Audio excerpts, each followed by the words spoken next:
Hi, hello, ನಮಸ್ಕಾರ. ಸೋನು ಕಿಚನ್ಗೆ ಸ್ವಾಗತ. ನೋಡಿ, ಇವಾಗ ನಾವು ಜೋಳದ ರೊಟ್ಟಿ ಮಾಡಿರ್ತೀವಲ್ಲ, ಜೋಳದ ರೊಟ್ಟಿ ಮಾಡಿದಾಗ ಎಷ್ಟೇ ಕರೆಕ್ಟಾಗಿ ನಾವು ಮಾಡಬೇಕು ಅಂದ್ರೂ ಅದು ಉಳಿಯುತ್ತೆ. ಮತ್ತೆ ಅದಕ್ಕೆ ಇವಾಗ ನೋಡಿ, ಜೋಳದ ರೊಟ್ಟಿನ ಈ ಥರ ಸೌಂಡ್ ಬರೋ ಹಾಗೆ ನಾವು ಇಡಬೇಕಂದ್ರೆ ರೊಟ್ಟಿ ಮಾಡಿಬಿಟ್ಟು ನೀವು ಮುಚ್ಚಿಡಬಾರ್ದು. ಅದನ್ನು ಈ ಥರ ಬುಟ್ಟಿಯಲ್ಲಿ ಹಾಗೆ ಗಾಳಿಗೆ ಬಿಟ್ಬಿಡ್ಬೇಕು. ಅಂದಾಗ ಈ ಥರ ಇದು ಸೌಂಡ್ ಬರೋ ಹಾಗೆ ನೋಡಿ ಈ ಥರ ಆಗುತ್ತೆ. ಈ ಥರ ಆದಮೇಲೆ ಯಾರದು ಇದನ್ನ ಉಳಿದಿದ್ದೆ ತಿನ್ನು ಅಂತ ಹೇಳಿದ್ರೆ ಯಾರು ತಿನ್ನಲ್ಲ. ಸೊ ಆ ಥರ ಇದ್ದಾಗ ನಾನು ಇವಾಗ ನೋಡಿ ಈ ಥರ ರೊಟ್ಟಿನ ಇದರಲ್ಲಿ ಒಂದು ರೆಸಿಪಿ ಮಾಡಿ ತೋರಿಸ್ತೀನಿ. ಎಲ್ಲರೂ ಇಷ್ಟಪಟ್ಟು ತಿಂತಾರೆ. ಇದು ಸಾಯಂಕಾಲ ಟೀ ಜೊತೆಗೆ, ಇಲ್ಲ ಅಂದರೆ ನೀವು ಯಾವಾಗಾದರೂ ಖಾಲಿ ಕೂತ್ಕೊಂಡು ಟಿ ವಿ ನೋಡ್ತಾ ಇದ್ರೆ ಅವಾಗ ಕೂಡ ಇದನ್ನು ನೀವು ತಿನ್ಬೋದು. ಇದು ತುಂಬ ಚೆನ್ನಾಗಿರುತ್ತೆ. ಬನ್ನಿ ಹಾಗಿದ್ರೆ ಹೇಗೆ ಮಾಡೋದು ಅಂತ ನೋಡೋಣ. ನೋಡಿ, ಇವಾಗ ಇದು ರೊಟ್ಟಿನ ಒಂದು ಬೌಲಲ್ಲಿ ಇದು ಈ ಥರ ಚಿಕ್ಕದಾಗಿ ಮಾಡಬೇಕು. ನೋಡಿ, ಇಷ್ಟೊಂದು ಚಿಕ್ಕದಾಗಿ ಮಾಡಬೇಕಾಗತ್ತೆ. ನೋಡಿ ಈ ಥರ. ಇದಕ್ಕೆ ನಾನು ಮಸಾಲ ರೊಟ್ಟಿ ಅಂತ ಹೇಳ್ತಾ ಇದ್ದೀನಿ. ಮಸಾಲ ರೊಟ್ಟಿ ಆದರೂ ಅಂತ ಹೇಳ್ಬೋದು, ಇಲ್ಲಾಂದರೆ ನಿಮ್ಮ ಸೈಡ್ ಏನು ಅಂತ ಹೇಳ್ತಾರೆ ಅದನ್ನು ನೀವು ಕಮೆಂಟ್ಸ್ನಲ್ಲಿ ತಿಳಿಸಿ. ಅಂದರೆ ಇದು ಒಂಥರ ಚೂಡ ಥರ ಆಗುತ್ತೆ, ಅಂದರೆ ರೆಸಿಪಿ ಆ ಥರನೇ ಇದು. ನೋಡಿ, ಇವಾಗ ಖಾರ ರೊಟ್ಟಿ ಅಂತಲೂ ಹೇಳ್ತಾರೆ, ಮಸಾಲ ರೊಟ್ಟಿನೂ ಅಂತ ಹೇಳ್ತಾರೆ. ನೀವೇನಂತ ಹೇಳ್ತೀರೋ ನನಗೆ ಕಮೆಂಟ್ಸ್ನಲ್ಲಿ ತಿಳಿಸಿ. ನೋಡಿ, ಇವಾಗ ಈ ಥರ ಚಿಕ್ಕದಾಗಿ ಇದನ್ನು ಮಾಡಬೇಕು. ನೋಡಿ, ಇಷ್ಟೊಂದು ಚಿಕ್ಕದಾಗಿ ಇರಬೇಕಿದು. ನೋಡಿ, ಈ ಥರ ಇಷ್ಟೊಂದು ಚಿಕ್ಕದಾಗಿ ಮಾಡಿ ನಾನು ಎಲ್ಲ ರೊಟ್ಟಿನೂ ಚಿಕ್ಕದಾಗಿ ಮಾಡಿ ಇಟ್ಕೊತಾ ಇದ್ದೀನಿ. ನಾನು ವಿಡಿಯೋ ನೀವು ಹೊಸದಾಗಿ ನೋಡ್ತಾ ಇದ್ದರೆ ಸಬ್ಸ್ಕ್ರೈಬ್ ಮಾಡೋದು ಮರಿಬೇಡಿ. ನಾನು ಮಾಡೋ ರೆಸಿಪಿ ನಿಮಗೆ ಇಷ್ಟ ಆದರೆ ಲೈಕ್ ಮಾಡೋದಂತೂ ಮರಿಬೇಡಿ. ನೋಡಿ, ಇವಾಗ ಇಷ್ಟೊಂದು ಚಿಕ್ಕದಾಗಿ ಮಾಡಬೇಕು. ಆ ಥರ ಎಷ್ಟೇ ನಾವು ಕರೆಕ್ಟಾಗಿ ಮಾಡಬೇಕು ರೊಟ್ಟಿನ ಅಂದರೆ 1-2 ಉಳಿಯುತ್ತಲ್ಲ, ಆ ಟೈಮಲ್ಲಿ ಹಾಗೆ ತಿನ್ನಿ ಅಂತ ಪಲ್ಯ ಜೊತೆ ತಿನ್ನಿ ಅಂದರೆ ಯಾವ ಮಕ್ಕಳು ತಿನ್ನಲ್ಲ, ಯಾರು ತಿನ್ನಲ್ಲ. ಅಂದಾಗ ಈ ಥರ ಮಾಡಿಬಿಟ್ಟು ಕೊಡಿ ಅವರಿಗೆ. ನಾನು ಮಾಡೋ ರೆಸಿಪಿನ ನೀವು ಸ್ಕಿಪ್ ಮಾಡಿದೆ ನೋಡಿ, ಇಲ್ಲ ಅಂದರೆ ನಿಮಗೆ ಸ್ಕಿಪ್ ಮಾಡಿದರೆ ನಾನು ಏನು ಮಾಡಿದ್ದೀನಿ ಅಂತ ನಿಮಗೆ ಅರ್ಥ ಆಗಲ್ಲ. ನೋಡಿ, ಎಲ್ಲನೂ ರೊಟ್ಟಿನೂ ಚಿಕ್ಕದಾಗಿ ಮಾಡ್ತಾಯಿದ್ದೀನಿ. ನೋಡಿ, ಇವಾಗ ನಾನು ಎಲ್ಲ ರೊಟ್ಟಿನೂ ಚಿಕ್ಕದಾಗಿ ಮಾಡಿಟ್ಕೊಂಡಿದ್ದೀನಿ. ಬನ್ನಿ ಆಗಿದ್ದರೆ ಮಸಾಲ ರೊಟ್ಟಿ ಮಾಡೋದು ಹೇಗೆ ಅಂತ ನೋಡೋಣ. ನೋಡಿ, ಇವಾಗ ಗ್ಯಾಸ್ ಸ್ಟವ್ ಮೇಲೆ ಒಂದು ಬಾಣಲಿ ಇಟ್ಟಿದ್ದೀನಿ. ನಾನು ಗ್ಯಾಸ್ ಸ್ಟವ್ ಆನ್ ಮಾಡ್ತಾ ಇದ್ದೀನಿ. ಇದು ಬಿಸಿ ಆಗಲಿ. ಇದಕ್ಕೆ ನಾನು ಇವಾಗ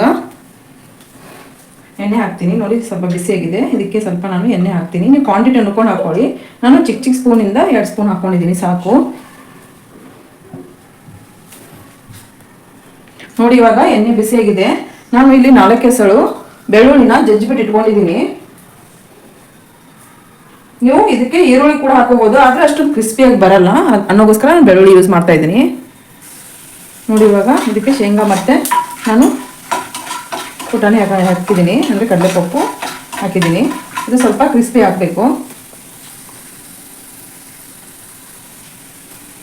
ಇವಾಗ ಇದಕ್ಕೆ ನಾನು ಕರಿಬೇವಿನ ಸೊಪ್ಪು ಹಾಕ್ತಾ ಇದ್ದೀನಿ ಸ್ವಲ್ಪ. ಇದು ಲೋ ಫ್ಲೇಮಲ್ಲೇ ಇರಲಿ.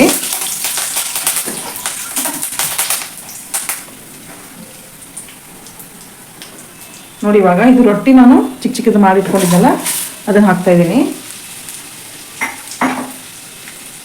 ಇದಕ್ಕೆ ಸ್ವಲ್ಪ ಗರಂ ಮಸಾಲ ಹಾಕ್ತಾ ಇದ್ದೀನಿ ನಾನು. ನಿಮ್ಮ ಹತ್ರ ಚಾಟ್ ಮಸಾಲ ಕೂಡ ಇದ್ರೂ ಹಾಕೋಬಹುದು. ಇಲ್ಲಿ ನಾನು ರೆಡ್ ಚಿಲ್ಲಿ ಪೌಡರ್ ಯೂಸ್ ಮಾಡ್ತಾ ಇದ್ದೀನಿ, 1 ಸ್ಪೂನ್ ಅಷ್ಟು. ನೀವು ಖಾರ ಎಷ್ಟು ಬೇಕೋ ನೋಡ್ಕೊಂಡು ಹಾಕೊಳ್ಳಿ. ಜಾಸ್ತಿ ಖಾರ ತಿನ್ನೋಗಿದ್ರೆ ನೀವು ಖಾರನೂ ಜಾಸ್ತಿ ಹಾಕೋಬಹುದು.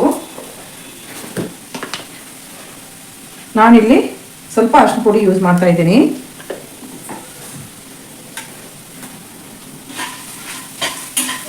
ಇದನ್ನ ಮಿಕ್ಸ್ ಮಾಡಿ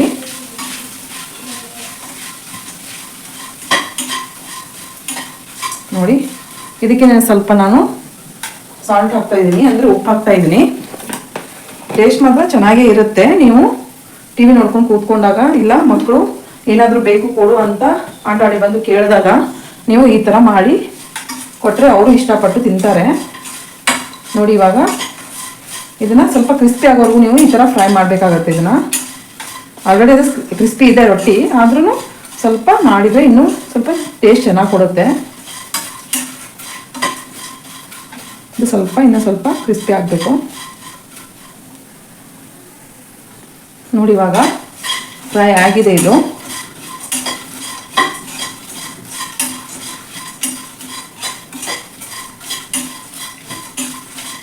ನೋಡಿ ಎಷ್ಟೊಂದು ಚೆನ್ನಾಗಿ ಕಾಣಿಸ್ತಾ ಇದೆ ಅಲ್ಲ. ಇದು ರೊಟ್ಟಿ ಅಂತ ಯಾರಿಗೂ ಗೊತ್ತೂ ಆಗಲ್ಲ, ಆ ಥರ ಟೇಸ್ಟು ಅದೇ ಥರ ಕೊಡುತ್ತೆ. ಆಮೇಲೆ ನೋಡೋಕ್ಕೂ ಅದೇ ಥರ ಇದೆ ನೋಡಿ.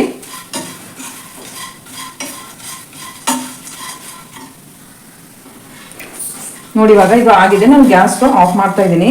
ಇದನ್ನ ಒಂದು 5 ರಿಂದ 10 ನಿಮಿಷ ಇದೇ ಒಲೆ ಮೇಲೆನೆ ಹೀಗೆ ಇರಲಿ, ಸ್ವಲ್ಪ ಬಿಟ್ಬಿಡಿ. ನೋಡಿ ಇವಾಗ 10 ರಿಂದ 15 ನಿಮಿಷ ಆಗಿದೆ. ನೋಡಿ ಈ ಥರ ಇದು ಕ್ರಿಸ್ಪಿ ಆಗಬೇಕು.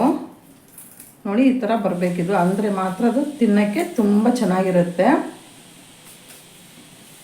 ಇವಾಗ ಮಸಾಲ ರೊಟ್ಟಿ ರೆಡಿ ಇದೆ. ಬನ್ನಿ ಆಗಿದ್ರೆ ಪ್ಲೇಟಲ್ಲಿ ಸರ್ವ್ ಮಾಡೋಣ. ನೋಡಿ ಇವಾಗ ಮಸಾಲ ರೊಟ್ಟಿ ಸರ್ವ್ ಮಾಡ್ತಾ ಇದ್ದೀನಿ ನಾನು ಒಂದು ಪ್ಲೇಟಲ್ಲಿ. ಇದು ನೀವು ಮಕ್ಕಳಿಗೆ ಮಾಡಿಕೊಟ್ರೆ ಅವ್ರಿಗಿದು ಗೊತ್ತೇ ಆಗಲ್ಲ. ಯಾವ ಥರದಿಂದ ಮಾಡಿದ್ದೀನಿ ಅಂತ ನೀವು ಬೇಕಾದ್ರೆ ಕೇಳಿ ನೋಡಿ ಅವ್ರಿಗಿದು ಗೊತ್ತೇ ಆಗಲ್ಲ. ಆ ಥರ ಅಷ್ಟೊಂದು ಟೇಸ್ಟ್ ಚೆನ್ನಾಗಿ ಕೊಡುತ್ತೆ ಇದು.